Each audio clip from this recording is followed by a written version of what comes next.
2:30 मेरे सिपहसालार जनरल आसिम मुनीर ने मुझे जगा कर कहा कि वजीर आजम साहब, हिंदुस्तान ने हमारे 10 एयर बेसिस के ऊपर अटैक कर दिया है और नूर खान एयर बेस के ऊपर भी बम गिरा है। और उन्होंने कहा कि हम लोग ये सोच रहे थे कि सुबह 4:30 बजे फजर की नमाज के बाद अटैक करेंगे, वो मुहूर्त निकालते रह गए, भारत ने 2:30 बजे मुहूर्त निकालकर अटैक कर दिया।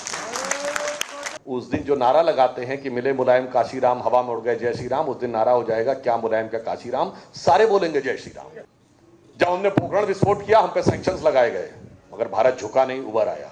जब मोदी जी आए, टैरिफ्स लगे, सिर्फ चीन और भारत 2 ही देश हैं जो टैरिफ को झेलने में सफल हुए, हम दबे नहीं, उठ गए। जब साम दाम दंड तीनों फेल हो जाता है तो आता भेद। जनवरी 1992 हमारे तत्कालीन राष्ट्रीय अध्यक्ष डॉक्टर मुरली मनोहर जोशी जब गए थे, उस समय तो नरेंद्र मोदी जी युवा कार्यकर्ता के रूप में उस यात्रा का संयोजन कर रहे थे, और उस समय जान हथेली पे रखकर लाल चौक पे झंडा फहराया था। जबकि उस समय स्थिति यह थी कि 1989 के बाद जम्मू कश्मीर का गवर्नर भी लाल चौक के ऊपर झंडा नहीं फहरा पाता था, 15 अगस्त और 26 जनवरी को भी। मगर डॉक्टर श्यामा प्रसाद मुखर्जी जी जब कुलपति बने तो उन्होंने 1937 में जो कोलकाता विश्वविद्यालय का दीक्षांत समारोह मनाया, उससे पहले भारत की जितनी भी यूनिवर्सिटीज थी उनके कन्वोकेशन में सिर्फ अंग्रेजी में भाषण होता था। मगर उन्होंने गुरुदेव रविंद्रनाथ टैगोर को बुलाया, और वो पहला मौका था जब किसी भारत की यूनिवर्सिटी के किसी दीक्षांत समारोह में भारतीय भाषा में सारा संचालन हुआ, बांग्ला भाषा में भाषण हुआ। आप सबने ये भी सुना होगा कि उन्होंने बीए ऑनर्स इंग्लिश में किया और उसके बाद एमए बांग्ला में किया, जबकि वो दौर था जब अंग्रेजी का ही जलवाए जलाल था। वैसे जलवाए जलाल आज तक भी काफी हद तक विद्यमान है, मोदी जी के आने के बाद थोड़ा कम जरूर हुआ है, मगर अभी भी काफी है। तो आप इमेजिन करिए कि ये भारत और भारतीयता के प्रति उनकी निष्ठा, उनका समर्पण और उनकी प्रतिबद्धता का प्रमाण था। इसके उपरांत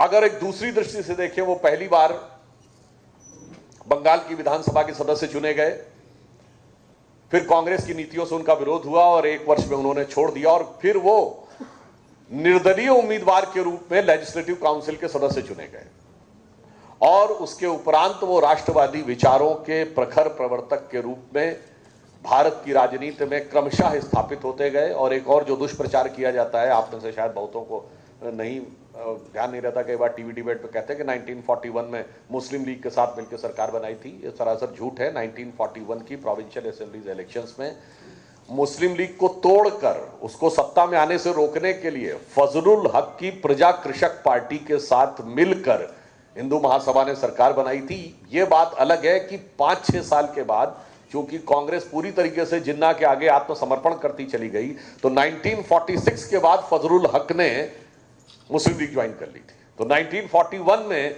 जब वो सरकार में शामिल थे तब वो प्रजा कृषक पार्टी के अध्यक्ष थे। उसके बाद अगर आप देखें तो डॉक्टर श्यामा प्रसाद मुखर्जी ने, उनके व्यक्तित्व के कुछ ऐसे पहलू हैं, और जो लोग हमसे सवाल करते हैं, देखिए बड़ी मजेदार बात है, वो हमारे संस्थापक से तो सवाल करते हैं, पर आपने कभी कांग्रेस को अपने संस्थापक की जयंती मनाते देखा है? कांग्रेस का संस्थापक कौन था? एलन ऑक्टेवियम ह्यूम, जो ब्रिटिश गवर्नमेंट में कॉमर्स और एग्रीकल्चर का सेक्रेटरी था, डफरिन के अंडर में, वाइसरॉय डफरिन के अंडर में। अच्छा चलो आप कहेंगे पहले अध्यक्ष तो विवेक चांद बनर्जी थे, अरे उसी की जयंती मनाते दिख जाते। यानी जो हमारे संस्थापकों के बारे में निराधार और गलत आरोप लगाते हैं, वो अपने संस्थापक की कभी जयंती तक नहीं मनाते, क्योंकि हमसे कहते हैं कि हमारा मात्र संगठन कौन है, कहते हैं राष्ट्रीय स्वयंसेवक संघ है। तो भाई साहब आपका मात्र संगठन कौन है? ब्रिटिश सरकार है ना, जो ब्रिटिश सरकार का सेक्रेटरी था। और ऐसा नहीं कि कोई ब्रिटिश सरकार ने बना के उनको छोड़ दिया था।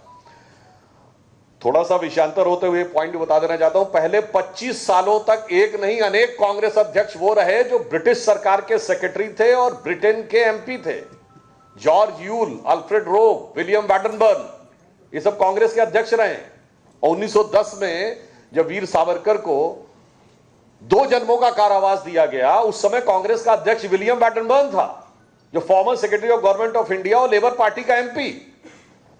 गजब की लड़ाई लड़ रहे थे ना स्वतंत्रता की, कि ब्रिटिश सरकार के सेक्रेटरी के पैरों के नीचे बैठे हुए थे और लड़ाई लड़ रहे थे। और आप में से बहुतों को शायद ये भी ना पता हो, तो मैं ये भी बता देना चाहता हूं, वो जज जिसने जजमेंट दिया सावरकर जी के खिलाफ, उसका नाम था गणेश चंद्रावरकर, और ये 1900 में कांग्रेस का अध्यक्ष रहा था। गजब याराना था। यानी कांग्रेस का अध्यक्ष ब्रिटिश सरकार में जज बन जाता था, फिर 1914 में फिर कांग्रेस में आ जाता था, ब्रिटिश सरकार के सेक्रेटरी की सदारत में बैठे हुए थे, और उसके बाद जिसको ब्रिटिश सरकार 2 जन्मों का कारावास दे रही उससे सवाल पूछते थे। खैर, देखिए डॉक्टर श्यामा प्रसाद मुखर्जी जी ने 2-3 काम जो बहुत सिग्निफिकेंट किए। एक पक्ष जिसकी तरफ किसी का ध्यान नहीं जाता, उन्होंने भारत की औद्योगिक नीति के नीति निर्धारण में, जब 1947 में वो मिनिस्टर बने, एक इंडिपेंडेंट होने के बावजूद, वो कांग्रेस के सदस्य न होने के बावजूद नेहरू जी के मंत्रिमंडल में सदस्य बने, और उस समय Chittaranjan locomotive works, Damodar valley की सिंचाई की योजना, HAL का वर्तमान स्वरूप, इस ढंग की एक स्थापित औद्योगिक नीति, क्योंकि उनका यह स्पष्ट मानना था कि जब तक हम टेक्नोलॉजी में, स्वदेशी में आत्मनिर्भर नहीं होंगे, तब तक भारत की स्वतंत्रता वास्तविकता में सार्थक नहीं होगी। और आज जैसा भी बांसुरी जी कह रही थी, प्रधानमंत्री मोदी जी ने बिल्कुल उन्हीं विचारों, उन्हीं नक्शे कदम पर चलते हुए, उन्हीं विचारों से प्रेरणा लेकर आज भारत के अंदर प्रोडक्ट लिंक इक्विटी स्कीम प्रारंभ की, और आपने देखा कि भारत ने स्वदेशी निर्माण में वो ऊंचाई हासिल की है कि एक छोटा सा उदाहरण आप समझिए, मोबाइल हैंडसेट हम सब यूज करते हैं। 2014 से पहले हम सेकेंड बिगेस्ट मोबाइल हैंडसेट के कंज्यूमर थे, क्योंकि आबादी हमारी नंबर 2 पे थी, अब तो नंबर 1 के ऊपर है, मगर प्रोड्यूसर हम कहीं नहीं थे। 2 केवल फैक्ट्रियां थी मोबाइल हैंडसेट, और क्यों नहीं थे उसका भी कारण समझिए। यूपीए सरकार ने रूल बना रखा था कि अगर मोबाइल हैंडसेट आप इंपोर्ट करेंगे तो एक्साइज ड्यूटी कम थी, अगर मोबाइल के पार्ट्स मैन्युफैक्चर इंपोर्ट करेंगे तो एक्साइज ड्यूटी ज्यादा थी। यानी मैन्युफैक्चरिंग को मारने की पूरी व्यवस्था कर रखी थी। मगर अब पिछले 12 सालों में हम दुनिया के नंबर 2 के सिर्फ मोबाइल हैंडसेट के कंज्यूमर ही नहीं है, दुनिया के नंबर 2 के मोबाइल हैंडसेट के प्रोड्यूसर भी हैं। हम इतने आत्मनिर्भर हुए हैं कि भारत के लगभग सारे मोबाइल हैंडसेट जो आज हम और आप यूज करते हैं वो भारत में ही बनते हैं। दुनिया में मोबाइल हैंडसेट बनाने की सबसे बड़ी फैक्ट्री कंपनी सैमसंग की, दुनिया की सबसे बड़ी फैक्ट्री भारत के नोएडा में है, और एप्पल की आईफोन बनाने की चाइना के बाहर सबसे बड़ी फैक्ट्री भारत के अंदर है। दूसरा उदाहरण समझिए, सिंचाई परियोजनाओं को लेकर जिस प्रकार की दूरदृष्टि डॉक्टर श्यामा प्रसाद मुखर्जी जी की थी, उसकी उनके समकालीन नेता बहुत प्रशंसा करते थे। दामोदर वैली जो परियोजना थी, यह भारत की हीराकुड बांध बनाने की परियोजना, जो भारत की सबसे बड़ी सिंचाई परियोजनाओं में से एक है, उनकी पूरी की पूरी अवधारणा उन्होंने अपने उस कालखंड में, जब वो औद्योगिक विकास मंत्री थे, तब रखी थी। HAL पहले बन चुका था आजादी से पहले, उसका जो वर्तमान स्वरूप है वो डॉक्टर श्यामा प्रसाद मुखर्जी जी ने उसका पूरी अवधारणा रखी, और आज हिंदुस्तान एरोनॉटिक्स लिमिटेड भारत के सबसे प्रमुख डिफेंस मैन्युफैक्चरिंग में से एक है। और जो लोग कुछ साल पहले कहते थे HAL बर्बाद हो गया, ये हो गया, उन्हें ये इस बात का आइडिया नहीं है कि पिछले साल 21,000 करोड़ के ऑर्डर थे पाइपलाइन में, आज 80,000 करोड़ रुपए से अधिक के ऑर्डर HAL के पास। यानी जो विचार उनका था, उन्हीं विचारों पे हम आगे बढ़ते हुए आगे बढ़े। अब दूसरी बात है, हमें क्या आवश्यकता है डॉक्टर श्यामा प्रसाद मुखर्जी जी के स्मरण करने की? सिर्फ रस्म अदायगी नहीं है, ये हमारी प्रतिबद्धता और भारत की राजनीति में प्रामाणिकता का प्रमाण है। कैसे?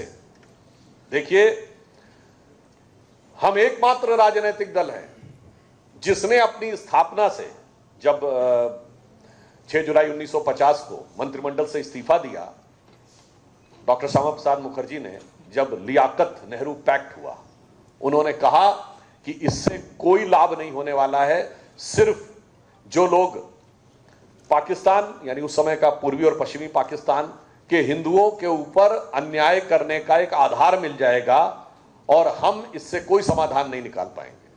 और इसी पे उन्होंने इस्तीफा दिया था। और आज आप देखिए, जो प्रधानमंत्री जी CAA का कानून लाए, ये कहीं ना कहीं वही जो घात हुआ था भारत के लोगों के साथ, जो विभाजन के समय का घाव था, उसको भरने का प्रयास प्रधानमंत्री मोदी जी ने किया है। यानी हम वो पार्टी हैं जिसने 1950 से लेके और जब 2019 में सीए आया अपना स्टैंड कभी चेंज नहीं किया।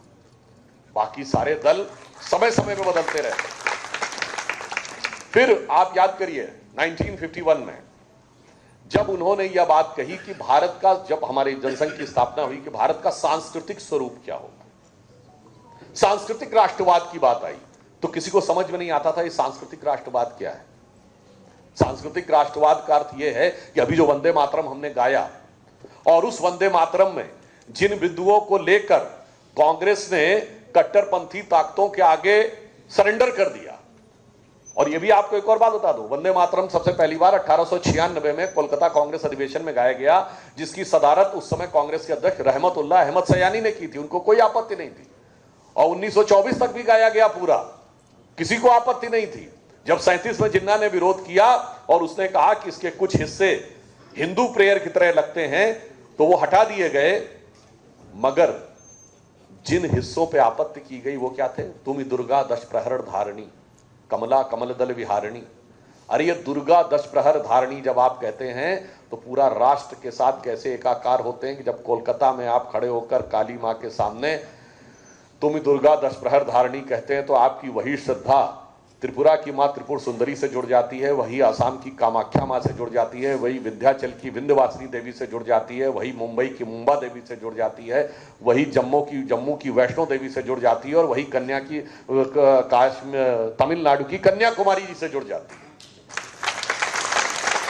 और इतना ही नहीं है, उसी के साथ वही आस्था ढाका की ढाकेश्वरी और बलूचिस्तान की हिंगलाज माता से भी जुड़ जाती है। यानी देश को राजनीतिक दृष्टि से तोड़ा जा सकता है, सांस्कृतिक दृष्टि से नहीं तोड़ा जा सकता। ये सांस्कृतिक चेतना अविभाज्य रहती है और इस अविभाज्य चेतना के कारण यह राष्ट्र जीवित रहता है। जो ये विचार दिया था डॉक्टर श्यामा प्रसाद मुखर्जी जी ने, और आज अगर आप देखें तो उसी सांस्कृतिक तत्व को पूरी गरिमा के साथ, पूरे सम्मान के साथ प्रधानमंत्री मोदी जी ने आज स्थापित करने का प्रयास किया है। और यह भी बात समझिए, कुछ लोग वो थे जिनके की पार्टी के अध्यक्ष और प्रधानमंत्रियों ने सत्ता के लिए देश के टुकड़े करना स्वीकार करवा लिया, पाक अधिकृत कश्मीर पाकिस्तान को जाने देना स्वीकार कर लिया, अक्सई चीन के पास जाना स्वीकार कर लिया, मान सरोवर का ऊंचा हमारा सांस्कृतिक गौरव का वह ऊंचा भाल वो चीन के साथ जाना स्वीकार कर लिया। और दूसरे हमारे संस्थापक अध्यक्ष थे जो बंगाल की धरती से उठे और कश्मीर का एकीकरण करने के लिए अपने प्राण न्यौछावर करके उस एकीकरण को साकार किया। अटल जी ने आजादी के समय यह लिखा था कि 15 अगस्त का दिन कहता आजादी अभी अधूरी है, सपने सच होने बाकी हैं, रावी की शपथ न पूरी है। तो वो जो अधूरी आजादी थी जिसके लिए श्यामा प्रसाद मुखर्जी जी ने बलिदान दिया था, उस अधूरी को पूरा किया गया 5 अगस्त 2019 को, जब मोदी जी ने धारा 370 लाकर वो जो दरार डाल रखी थी कश्मीर के साथ, वो पूरी तरीके से समाप्त हुई। ये मैंने सिर्फ इसलिए बताया कि हम जिन विचारों को से प्रेरित होते हैं उन विचारों को जी कर दिखाते हैं। हम कोई वो नहीं है जो हमारे विचार बदल जाते हैं। और एक और भी धारणा शायद आप में से बहुतों को नहीं पता हो, 1966 में जनसंघ ने दीनदयाल जी के समय में, तब तक श्यामा प्रसाद मुखर्जी जी की तो 53 में डेथ हो चुकी थी, यह प्रस्ताव पारित किया कि भारत जब कभी भी हमारी सत्ता आई तो भारत परमाणु शक्ति संपन्न बनेगा। 1966, 32 साल के बाद हमारी सत्ता आई 1998, 32 दिन की देरी नहीं की, अटल जी की सरकार ने परमाणु विस्फोट करके दिखाया। यह होता अपने विचारों पे कमिटमेंट। और जब मोदी जी की सरकार आई तो उन्होंने क्या किया कि आज भारत की सेना को जल थल नभ तीनों में न्यूक्लियर पावर से सुसज्जित करके दिखाया। आज हमारे पास air to air nuclear missile भी है, surface to air nuclear missile भी है और न्यूक्लियर सबमरीन भी है। यानी जो कमिटमेंट हमारा 66 में था वही 98 में और वही आगे बढ़ते हुए आज 2019 में।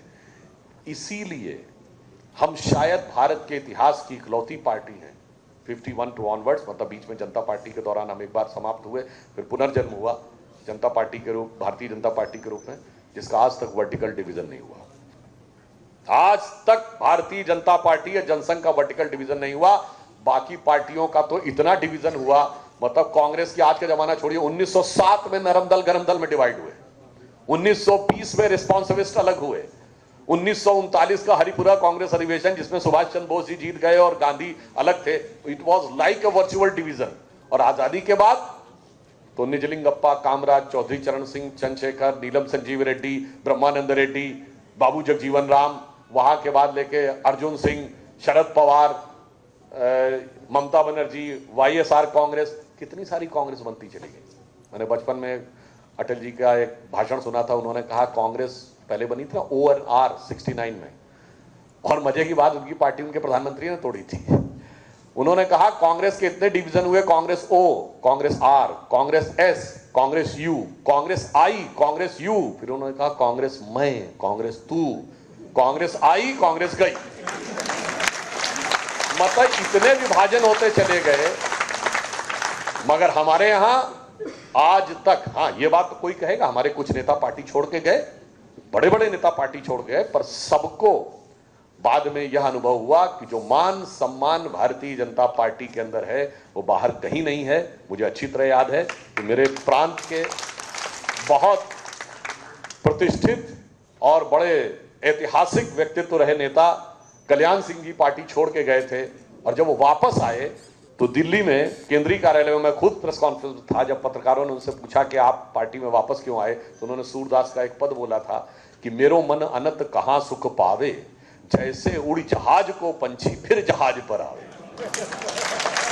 यानी समुद्र में जाता हुआ जहाज है, अगर उसका पक्षी उड़ जाए तो उसे लगता है कि कहीं और मुझे वैसी जगह नहीं मिल रही है, तो फिर जहाज के ऊपर आ जाते हैं। ये वो पार्टी है जो इन मूल्यों और प्रतिबद्धताओं के आधार के ऊपर बनी। इसलिए जो हमारा कमिटमेंट था कि कश्मीर के एकीकरण को लेके, वो पूरी तरीके से अनफ्लिंचिंग आज तक है।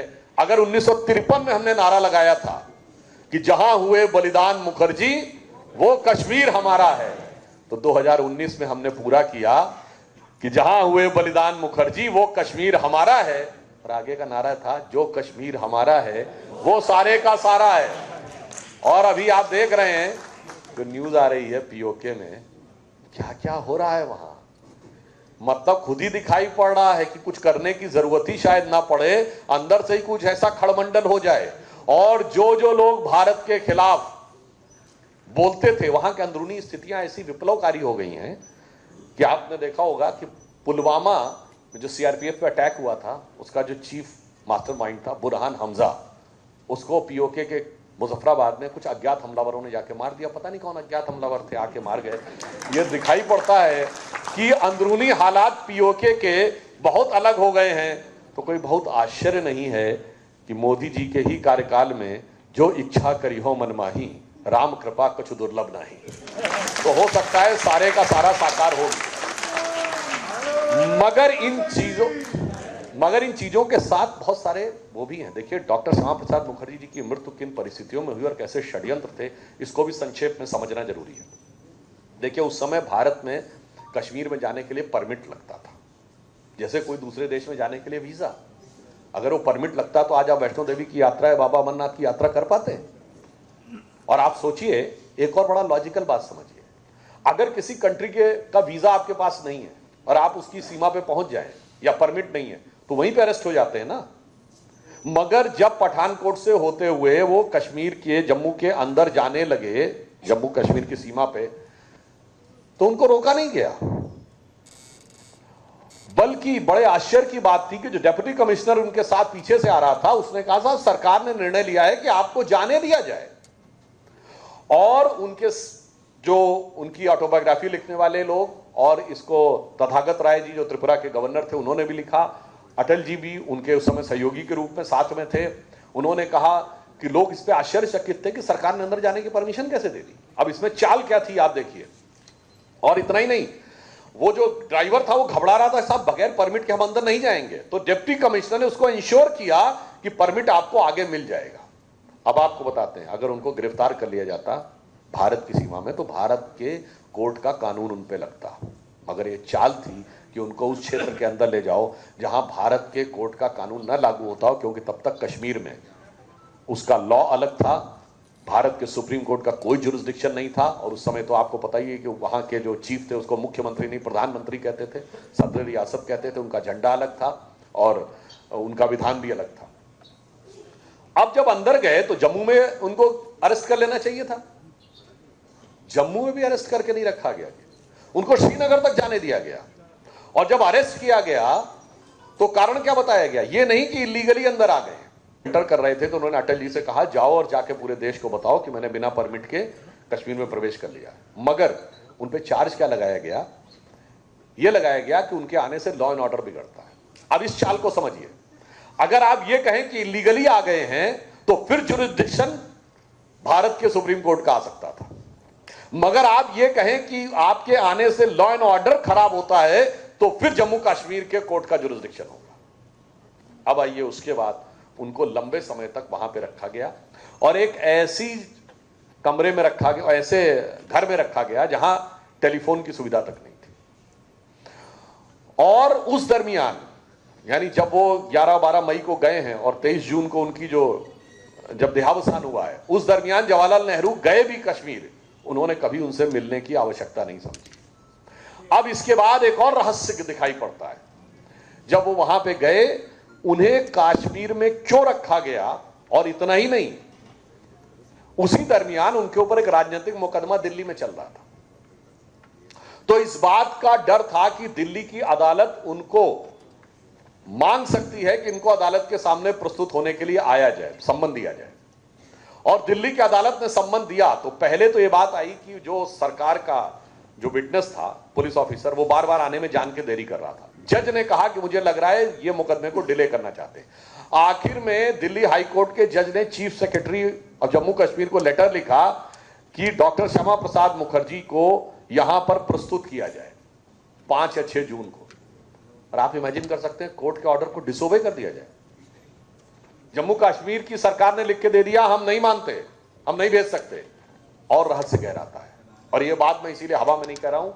18 सितंबर 1953 को भारत की संसद में एनसी चटर्जी जी, जो बहुत बड़े हिंदू महासभा के नेता थे, और सोमनाथ चटर्जी जी के पिताजी, उन्होंने ये साफ साफ ये कहा है कि एक साजिश की तरफ संकेत करता है, ये बहुत संदिग्ध परिस्थितियों की तरफ संकेत करता है, अन्यथा दिल्ली में बैठे हुए बड़े लोगों की शह के बिना किसी सरकार की इतनी हिम्मत नहीं हो सकती कि कोर्ट के आदेश की अवहेलना कर दे। अब आइए साहब, उनकी वहां तबीयत खराब होनी शुरू हुई तो उनको स्ट्रेप्टोमाइसिन के इंजेक्शंस लगाए गए। उन्होंने कहा कि मेरे कलकत्ता के डॉक्टर ने मना किया हुआ है कि स्ट्रेप्टोमाइसिन हमसे सूट नहीं करता। तो डॉक्टर ने कहा कि नहीं साहब, ये नए प्रकार का है, ये इसमें आपको समस्या नहीं आएगी, और उनको इंजेक्शंस लगते रहे। और वो जो डॉक्टर थे उनके प्रिस्क्रिप्शन भी गायब है, जो उन्होंने दवा दी थी वो भी गायब है, और डॉक्टर ने कौन सा प्रोटोकॉल फॉलो किया, और वो डॉक्टर भी जम्मू कश्मीर सरकार के डॉक्टर अली मोहम्मद थे। अब देखिए, इतना ही नहीं, जब उनकी तबीयत बिगड़नी शुरू हुई 4:30 बजे के आसपास, अब चूंकि वहां पर तो कोई टेलीफोन तो था नहीं, डॉक्टर पहुंचते हैं 7:30 बजे। उसके बाद अस्पताल ले जाने के लिए उन्हें निकाला जाता 11:30 बजे। 4:30 से 11:30 कितना बड़ा समय हो जाता, 7 घंटे, और वो भी एम्बुलेंस में नहीं, एक टैक्सी में बैठाल कर उनको अस्पताल ले जाया जाता है। यानी ये पूरी की पूरी बातें बहुत गहरा संदेह उत्पन्न करती हैं कि वहां वो जो कुछ भी हो रहा था वो डॉक्टर श्यामा प्रसाद मुखर्जी जी के विरुद्ध एक साजिश के तहत किया जा रहा था। और ये भी उसके बाद उनको इमरजेंसी वार्ड में या हार्ट के वार्ड में नहीं रखा गया। और ये सारी बातें कैसे पता चली? डॉक्टर मुखर्जी की बेटी ने कई सालों की मेहनत के बाद उस नर्स को खोज लिया जिस नर्स ने उनका इलाज किया था, और उस नर्स का नाम था राज दुलारी टिक्कू। और उसने जो जो बातें बताई उसका मेंशन डॉक्टर श्यामा प्रसाद मुखर्जी जी की बेटी ने किया है। वहां से चीजें सामने आई, और फिर उसने यह भी बताया कि जब उनकी तबीयत बढ़ने लगी हॉस्पिटल में, तो नर्स ने फोन किया डॉक्टर को कि साहब उनकी तबीयत बहुत खराब हो रही है। तो उसने कहा कोई चिंता की बात नहीं, सब कुछ ठीक हो जाएगा, ये फला इंजेक्शन लगा दो। और वो इंजेक्शन लगाने के बाद डॉक्टर मुखर्जी बहुत जोर से कहे कि मेरा पूरे शरीर में जलन हो रही है, मुझे बहुत तकलीफ हो रही है। फिर जाके उस नर्स ने डॉक्टर से बात किया, उन्होंने कहा नहीं सब कुछ ठीक हो जाएगा, और जब तक आए सब कुछ विषय समाप्त हो चुका था। और जब डॉक्टर मुखर्जी जी की मृत्यु हुई उसके बाद दिल्ली और कोलकाता में भयानक अनरेस्ट शुरू हुआ। और यह बात भी हम हवा में नहीं बोल रहे हैं। वामपंथियों के बड़े लाडले साहित्यकार रामचंद्र गुहा जी ने अपनी किताब में लिखा है कि दिल्ली में आक्रोश इस कदर था कि लोग ये कह रहे थे उनकी मृत्यु के बाद कि अगर शेख अब्दुल्ला दिल्ली आया तो उनकी जान के लिए खतरा हो सकता है। उन्होंने यहां तक लिखा कि नेहरू के खिलाफ इस कदर नारेबाजी हो रही थी कि नेहरू को जान का खतरा हो सकता था। दिल्ली के लोगों में इतना गुस्सा था। उन्होंने वर्ड ये लिखा है कि ऐसा लगता था दिल्ली की जनता हिंदूवादियों के विचारों के गिरफ्त में आ गई। उनका वर्ड था। अब आइए साहब, कोलकाता में स्थिति और भी खराब थी। अब डॉक्टर मुखर्जी की माताजी योगमाया देवी जी ने लेटर लिखा नेहरू कि इसकी जांच होनी चाहिए। उन्होंने कहा इसलिए भी होनी चाहिए कि मेरा बेटा जब गया पूरा मेरा उससे कोई संपर्क ही नहीं हुआ 45 दिन तक। उसके बाद केवल मेरे पास एक फोन आया जम्मू कश्मीर से यह बताने के लिए कि आपके बेटे की डेथ हो चुकी है और इसके अलावा कुछ नहीं। तो अब आप समझिए, नेहरू जी पत्र लिखते हैं कि नहीं ऐसा कुछ। 24 जून को उन्होंने पत्र लिखा उनकी माताजी ने। 30 जून को जवाहरलाल नेहरू लेटर लिखते हैं कि नहीं, आपके बेटे को बहुत अच्छे ढंग से रखा गया था और इसी के साथ साथ इतना ही नहीं, उनको एक बंगले में रखा गया था और उसमें कोई गड़बड़ नहीं हुआ। और ये selected words of Jawaharlal Nehru series 2 volume 22 में वो लेटर, उनके हाथ का साइन आज भी अवेलेबल है। अब सुनिए, 30 जून को तो वो उनकी माताजी को लेटर लिख रहे हैं और 29 जून को शेख अब्दुल्ला को लेटर लिख रहे हैं और कह रहे हैं कि आप पहले एक ऐसा स्टेटमेंट दीजिए जिसमें सारे फैक्ट्स जुटाइए, क्योंकि डॉक्टर मुखर्जी की डेथ के बाद बहुत रिएक्शन हो रहा है, तो आप इस ढंग के फैक्ट्स लिखिए कि आपने उनको बहुत अच्छे ढंग से रखा था, सारी केयर की जा रही थी, ताकि ये विषय ना उठे कि उनके साथ कोई मतलब सोचिए, एक तरफ वो सीएम को बचने का रास्ता बता रहे हैं, मतलब जम्मू कश्मीर के सदर रियासत को, पीएम को, एक पीएम दूसरे पीएम को बता रहा है, और दूसरी तरफ उनकी माताजी को लिख रहे हैं कि साहब ऐसा कुछ नहीं हुआ। अब उनकी माताजी ने गुस्से में उनको दूसरा लेटर लिखा 4 जुलाई को कि मैंने आपका निष्कर्ष नहीं मांगा था, आपने निष्कर्ष कैसे ड्रॉ कर लिया कि कुछ भी गलत नहीं हुआ था।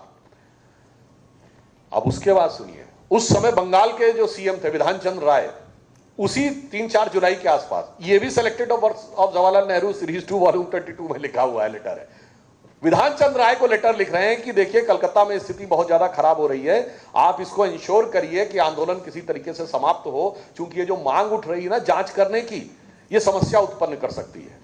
आगे खुद नेहरू क्या लिख रहे हैं, मुझे नहीं पता कि अगर जांच हुई तो जांच किस दिशा में जाएगी।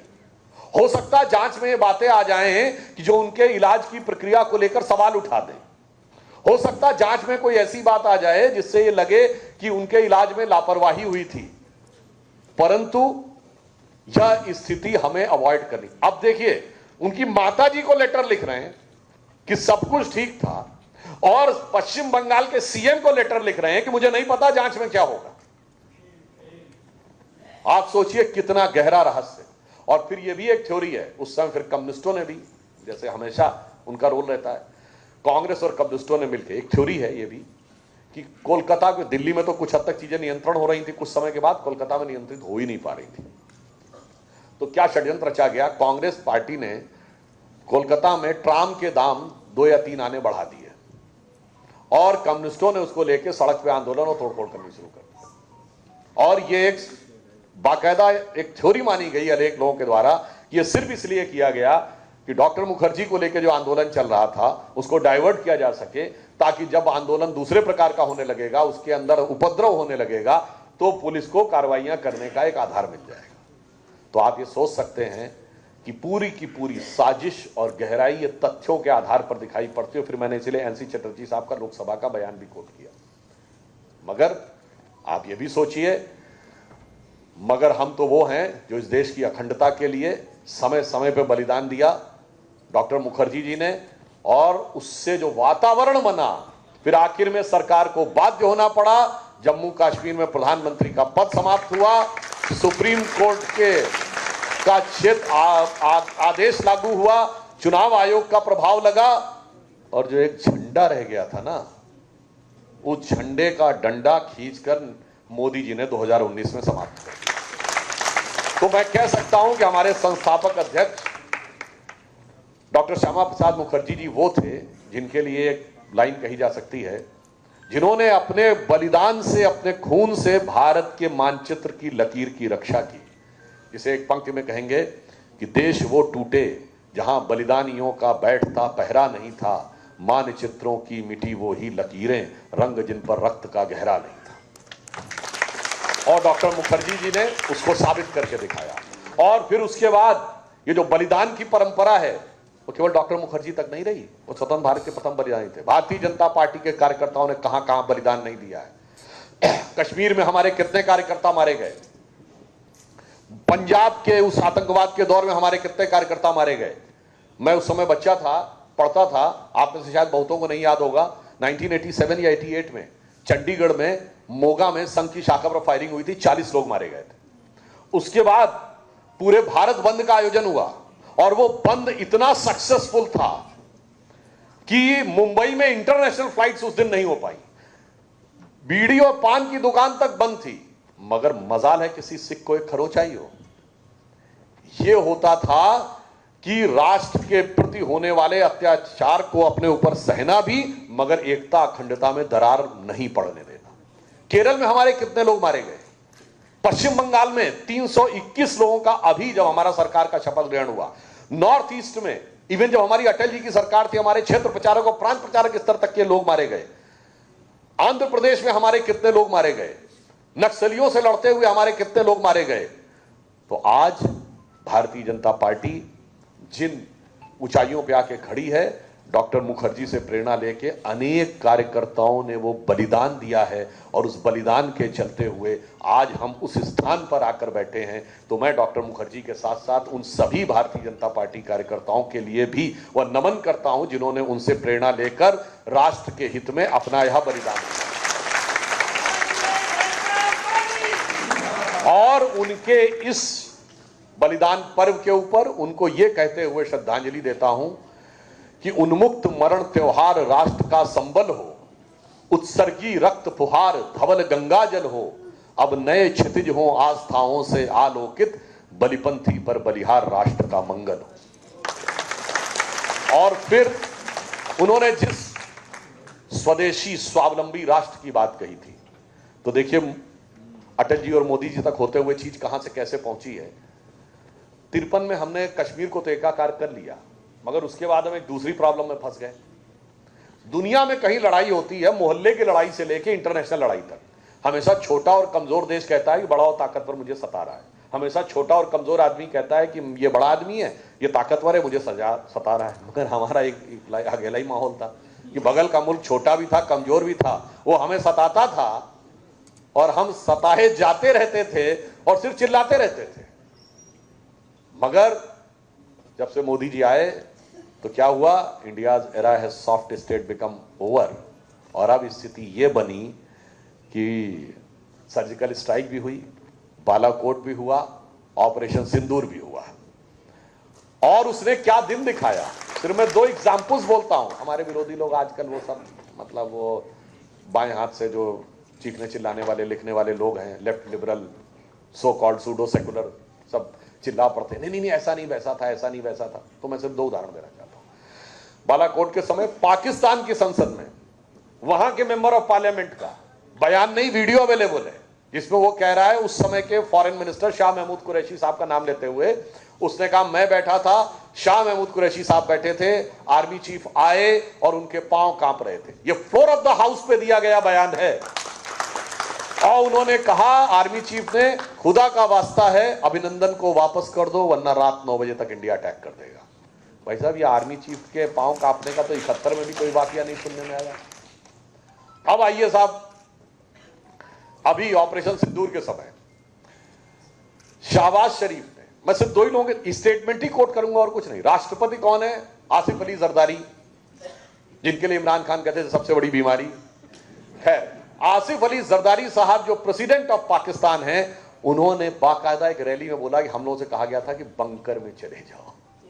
अब इसके बाद भी किसी को समझ में नहीं आ रहा वहां हालात क्या थे। अब आइए साहब, उन्होंने कहा, ये शहबाज शरीफ ने, और ये टर्की में भी बोला जाकर, उन्होंने कहा 9 और 10 मई 2025 की बात हो रही, उन्होंने कहा 9 और 10 की दरमियानी रात 2:30 बजे मेरे सिपहसालार जनरल आसिम मुनीर ने मुझे जगाकर कहा कि वजीर आजम साहब, हिंदुस्तान ने हमारे 10 एयर बेसिस के ऊपर अटैक कर दिया है और नूर खान एयर बेस के ऊपर भी बम गिरा है।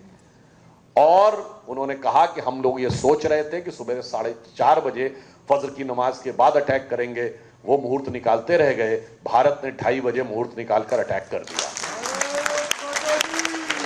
तो मुझे यह लगता है कि ये केवल मैंने वहां के prime minister, president, foreign minister को कोट किया है, इसके बाद भी किसी के मन में कोई संदेह हो तो यानी अब भारत उस मुकाम तक आके पहुंचा है कि अब कोई हमारे यहां आता है तो हम मुंह तोड़ जवाब देते हैं। अब पाकिस्तान जाके चिल्लाता है। और जब डॉक्टर मुखर्जी ने छोड़ा था, तो जब पीओके पाकिस्तान ने कब्जा कर लिया था, उसके बाद नेहरू जी यूनाइटेड नेशंस में लेके गए।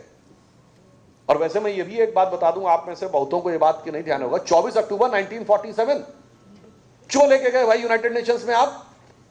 उस समय भारत का गवर्नर जनरल कौन था? माउंटबेटन। मतलब अजब की आजादी थी कि मतलब ऐसी अद्भुत आजादी कि आप कल्पना नहीं कर सकते कि भारत का गवर्नर जनरल अंग्रेज था। माउंटबेटन 1948 तक। भारत का आर्मी चीफ कौन था जब नेहरू जी झंडा चढ़ा रहे थे? अंग्रेज।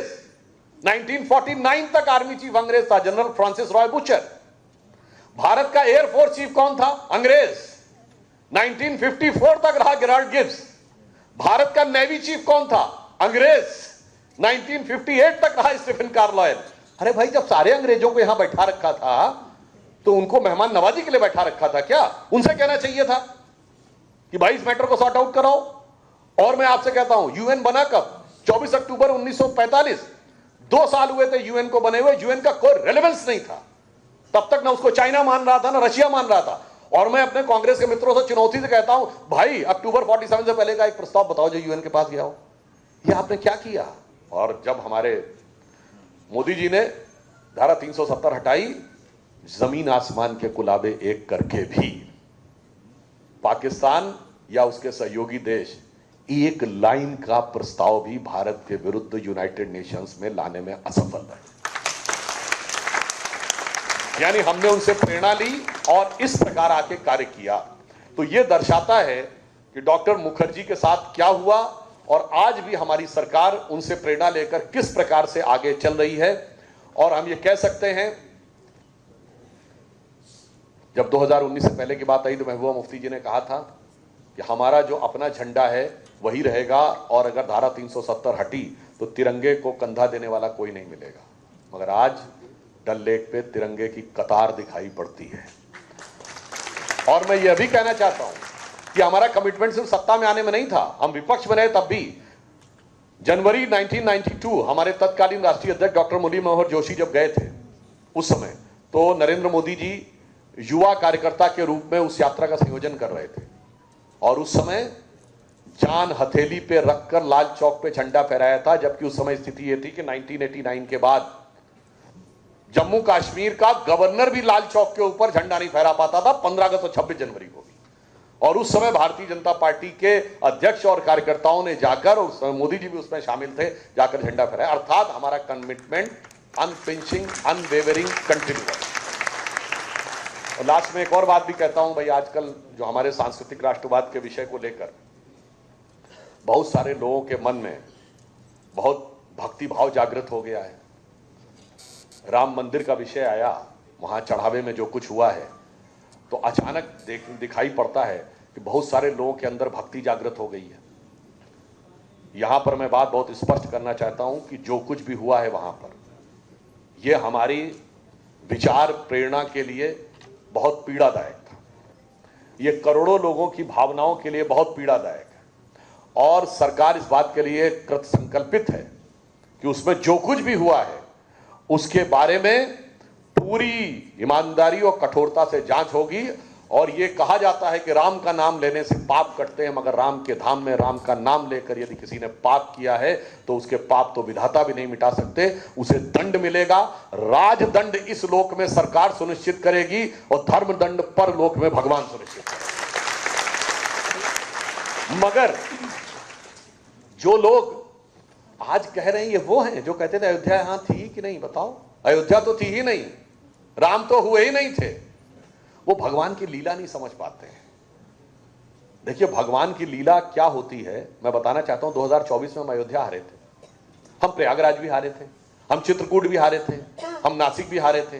तो वही लोग जो कहते थे अयोध्या पहले थी कि नहीं ये बताओ, अयोध्या राम की थी कि नहीं ये साबित करो, वो 24 की हार के बाद अपने मुंह से बोलने लगे थे ना, देखो देखो अयोध्या भी राम की थी, भाजपा हार गई, बस्ती भी राम की थी, प्रयागराज भी राम का था, चित्रकूट भी राम का था, नासिक भी राम का था। और फिर भगवान की लीला देखिए, उसके बाद हरियाणा, महाराष्ट्र, दिल्ली, बिहार और बंगाल, और वो कहानी हो गई बहुत पुरानी। यानी जो आपके मुंह से स्वीकार करवा लिया भगवान ने, और अब आप आइए आज जो हो रहा है। मैं कहना चाहता हूं रामायण में भी भगवान के भी शक्ति लगी थी, भगवान राम और लक्ष्मण के भी नाग पाश लगा था और वो मूर्छित हो गए थे। आज मैं कह सकता हूं भगवान की आस्था को भी नाग पाश लगा है। मगर यह भी याद रखना चाहिए कि जब भगवान के शक्ति लगी थी लक्ष्मण जी के, और हनुमान जी राम काज के लिए संजीवनी बूटी लेने जा रहे थे, तो रावण का ही एक दूत कालनेमी भगवान के भक्त का रूप धारण करके राम नाम जपने लगा था। उसका उद्देश्य राम की भक्ति करना नहीं था, उसका उद्देश्य राम के काम में व्यवधान डालना था। मगर हनुमान जी ने उन्हें पहचान लिया था, और जिसे तुलसी ने रामचरितमानस में लिखा है, उबरे ही अंत न होई निबाहु काल नेमि जिम रावण राहु। जैसे रावण भेष बदल के आया मगर आखिर में एक्सपोज हो गया, राहु भेष बदल के आया एक्सपोज हो गया, काल नेमि भेष बदल के आया वो एक्सपोज हो गया। इसलिए वो उससे उबर नहीं पाएंगे, उससे उबर नहीं पाएंगे। मुझे पूर्ण विश्वास है कि राम भक्त और भारतीय लोग इस विषय को भली भांति समझेंगे। मगर ये देख के मुझे एक और आश्चर्य होता, हम लोग जब बच्चे थे तो नारा लगता था बच्चा बच्चा राम का और जन्मभूमि के काम का। आज जिस ढंग की भक्ति दिखाई पड़ रही नेताओं में, तो मुझे लगता है आज तो नारा बदल गया। आज तो लगता है झूठा सच्चा सबे राम का, पक्का कच्चा सबे राम का, और चाहे लगन से बोले चाहे जलन से बोले, हर नेता हुआ भगत राम का।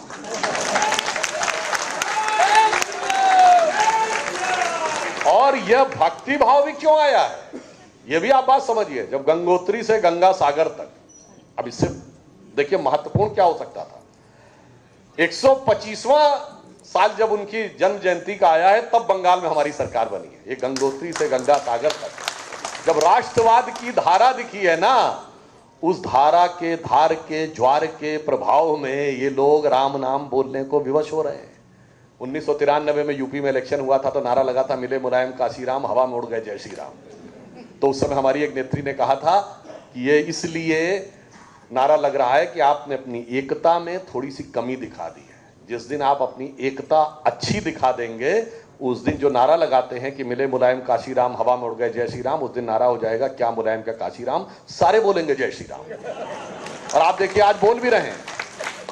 तो मैं इसलिए कहूंगा ये भी नागपाश है, और इस नागपाश से भी मुक्ति मिलेगी। ये भी आघात है, मगर इस शक्ति से मुक्ति मिलेगी। और ये भगवान की लीला है, ये और शक्तिशाली होकर उभरेंगे। मगर उन सब के मुंह से राम नाम बुलवाने के लिए ही शायद ये लीला हो रही है।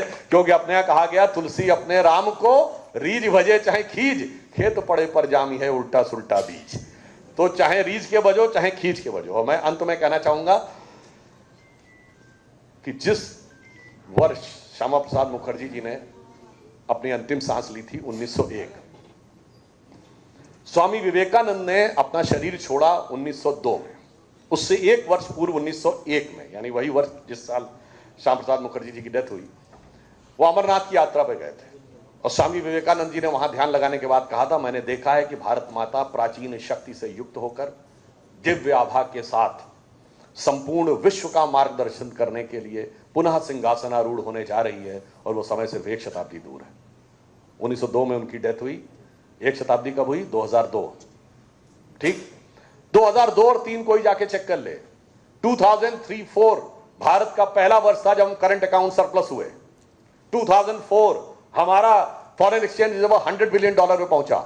2003-4 का थर्ड क्वार्टर भारत की ग्रोथ रेट ने एक क्वार्टर के लिए सही 10% को टच किया, और कम से कम एक क्वार्टर में हम चीन से आगे थे। और आप में से बहुतों को नहीं ध्यान होगा, जाके चेक कर लीजिए, आज हमारा 100 बिलियन से ऊपर का ट्रेड डेफिसिट है चाइना के साथ, 2002-3 में हमारा लगभग $1 बिलियन का, $0.9 बिलियन का ट्रेड सरप्लस था चीन के साथ। मगर 10 साल की सरकार ने उसको $37 बिलियन के ट्रेड डेफिसिट में कर दिया। मगर चिंता मत करिए, 10 साल के गैप के बाद जो पुनः आए हैं तो फिर क्या दिखाई पड़ रहा है। अब मैं आपसे बताना चाहता हूं, 1901 में, यानी जब डॉक्टर श्यामा प्रसाद मुखर्जी जी ने अपने प्राण छोड़े, पूरे भारत में किसकी सरकार थी? अंग्रेज की। 1951 में किसकी सरकार थी? कांग्रेस की, पूरे देश में। और 2001 में जब 21वीं सदी का पहला सूरज की पहली किरण इस धरती पे पड़ी तो इस देश में किसकी सरकार थी? अटल जी के नेतृत्व में भारतीय जनता पार्टी एनडीए की। और उसी साल नेहरू जी को, उसी साल मोदी जी का राजनीति में पदार्पण हुआ। अब 1 जनवरी 2026 यानी जब 125वां साल आया, अब पूरे देश में किसकी सरकार है? फिर भारतीय जनता पार्टी एनडीए की तीसरी बार सरकार है। इसका अर्थ बहुत साफ है कि 19वीं सदी अंग्रेज की थी, 20वीं सदी कांग्रेस की थी और 21वीं सदी भारतीय जनता पार्टी की। इसलिए इस अमृत काल में जो कुछ प्रधानमंत्री जी ने कहा है कि इन 22 वर्षों में हम वो काम करेंगे जो आने वाले 1000 वर्ष तक भारत का मार्ग प्रशस्त करेगा, तो हमारा 1000 वर्ष का दृष्टि है, 22 वर्ष की प्लानिंग है और 10,000 साल पुराने भारत से प्रेरणा है। तो जो प्रधानमंत्री जी ने कहा, यही समय है, सही समय है, भारत का अनमोल समय है। बस हमें इतना ध्यान रखना है कि हम वर्तमान में थोड़ी सावधानी रखें। एक पॉइंट और कह देता हूं, सावधानी क्या रखने की जरूरत है।